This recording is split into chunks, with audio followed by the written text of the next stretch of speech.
Innal hamdalillah nahmaduhu wa nasta'inuhu wa nastaghfiruh wa na'udzu billahi min shururi anfusina wa min sayyiati a'malina.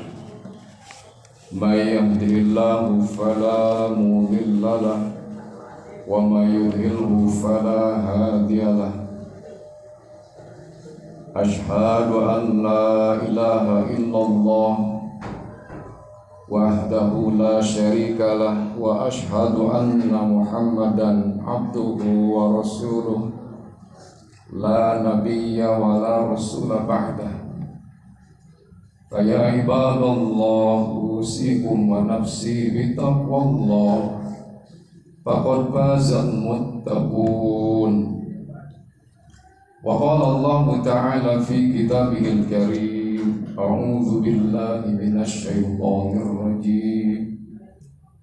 Wa la ta'kulu amwalakum bainakum bil batil wa tudlu biha ilal hukami litakulu fariqan min amwalin nasi bil ithmi wa antum ta'lamun. Al-ayat Surah Al-Baqarah ayat 188. Sidang Jum'ah rahimakumullah yang sama-sama mengharapkan ridho serta maghfirah dari Allah Subhanahu wa taala. Sebagaimana kita yakini bahwa Nabi kita yang mulia Nabi Muhammad sallallahu alaihi wasallam adalah sosok seorang yang sempurna, jauh dari nilai-nilai kedustaan.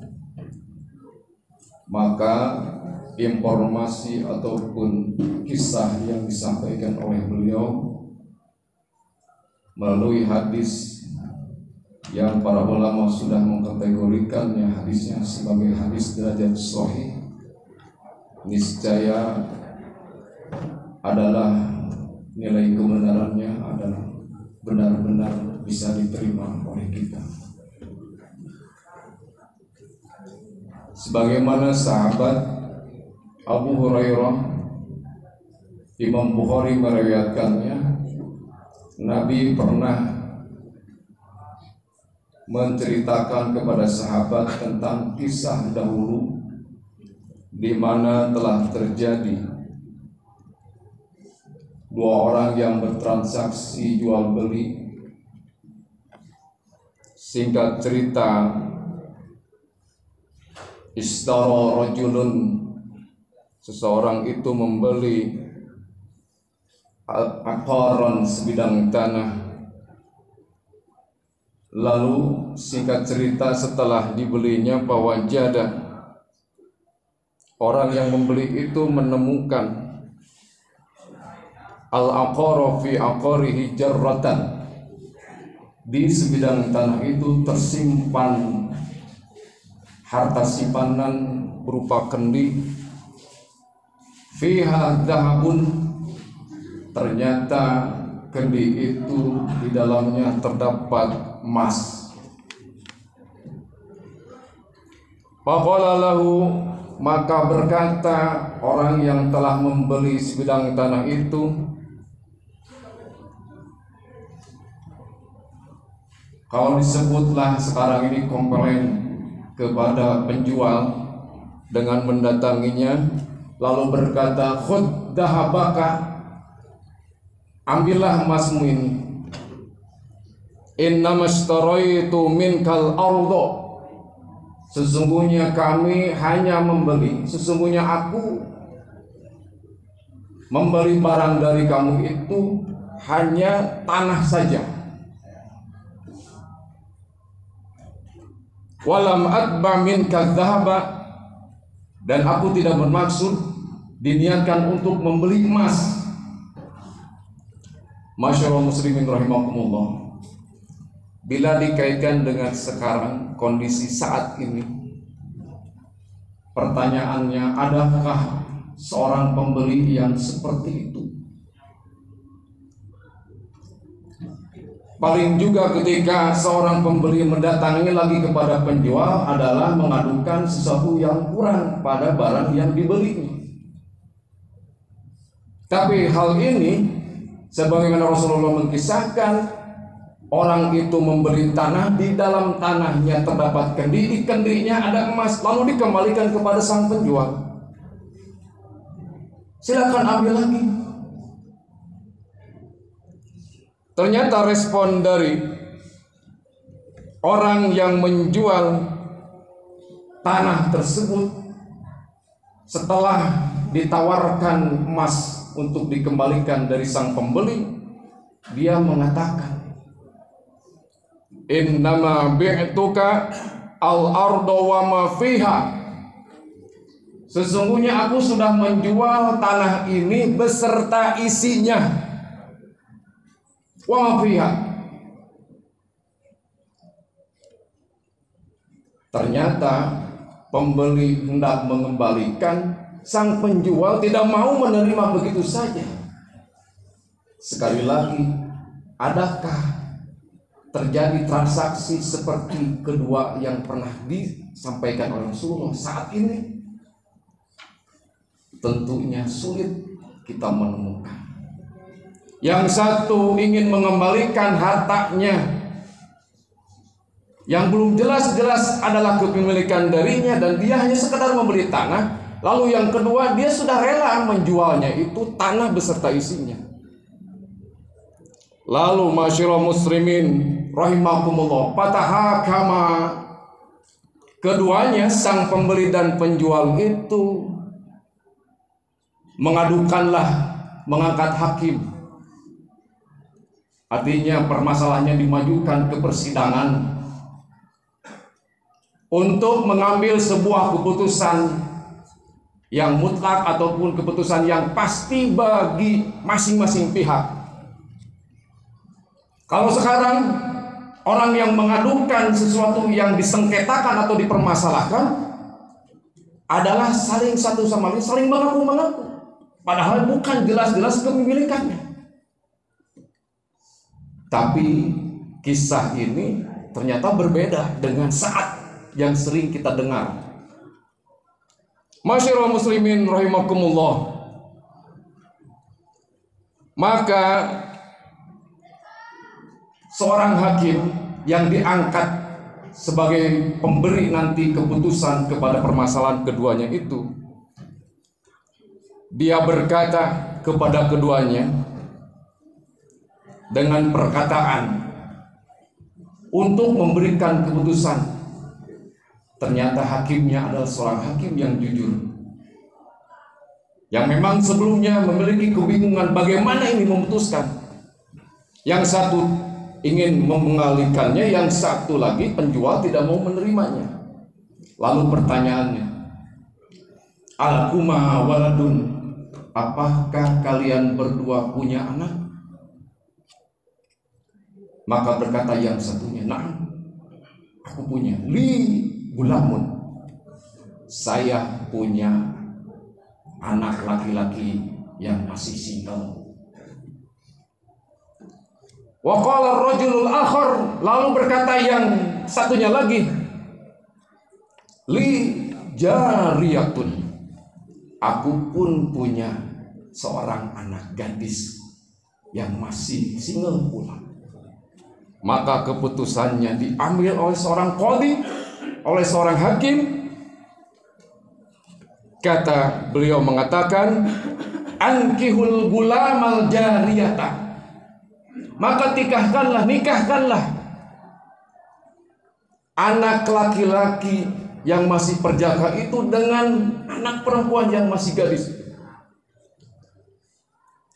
Lalu keputusan berikutnya, wa anfiqu ala anfusihima, berinfaklah, nafkahkanlah dari nilai emas itu untuk biaya pernikahan dan biaya kehidupan rumah tangganya. Dari harta emas itu watasaddaqo, sisanya sedekahkanlah. Masyarul muslimin rahimakumullah. Tadi disampaikan seorang hakim memberikan keputusan yang betul-betul memberikan kepastian hukum kepada keduanya dan membahagiakan pula kepada keduanya. Kalau sekarang seorang pejabat, maaf, ternyata bagaimana caranya dia pun mendapatkan keuntungan. Dari nilai hadis ini hakim pun tidak ada keuntungan. Tidak ingin mendapatkan keuntungan dari nilai emas itu, tidak dijelaskan dalam hadis itu. Tapi yang jelas di sana terdapat dua orang yang jujur. Maka Allah kumpulkan kembali, maka Allah kumpulkan keturunannya pun dengan orang-orang yang jujur, karena anak-anaknya adalah anak-anak yang jujur dari orang tua yang jujur. Seorang pimpinan yang jujur, benar-benar tidak mengambil keuntungan dari kesempatan yang ada pada saat itu. Padahal kalau dilihat kondisinya ada kesempatan. Sidang Jumat rahimahullah, fadilah, keutamaan atau kita mendapat faidah hadis ini. Benar-benar dalam hadis ini memberikan sikap bagaimana seorang berhati-hati, warok dalam keadaan apapun, tidak terganggu, tidak tergiur dengan sesuatu pun. Dia istiqomah, kontinu, tetap pendirian, walaupun dengan ukuran dunia harga emas itu bisa jadi orang banyak tergiur, tetapi mereka tidaklah tergiur, karena ada yang lebih ditakuti adalah Allah Subhanahu wa taala. Barakallahu li wa lakum.